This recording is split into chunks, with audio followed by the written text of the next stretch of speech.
sing be karong kang honang penelan san kurbang ka jeha kar julong sing kang sa baine sing be karong kang honang penelan san kurbang ka jethan kar julong sing kang sa jaho lang tha la sining ang samanai atur khelan ba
ranam nang pajetong lobon kang ho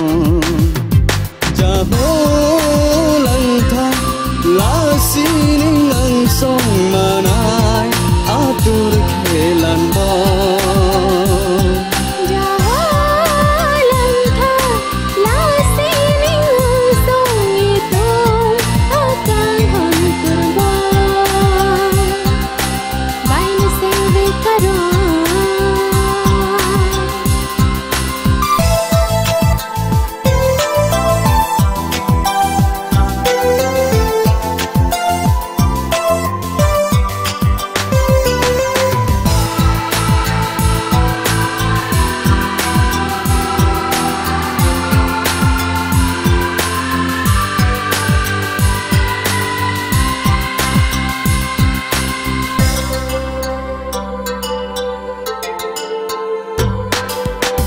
ôi ôi con đô tích biết thế càng hôn nàng pene chính hôn về nàng thế tirang kame nang ching hon ji tar tin đô tike càng hon ang phanne bang oni lita bang bang asan boche rab do tulona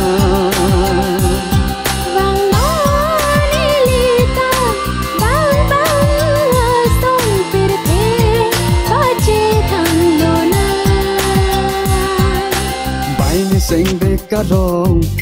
kang honang penelan san kurbang ka jeha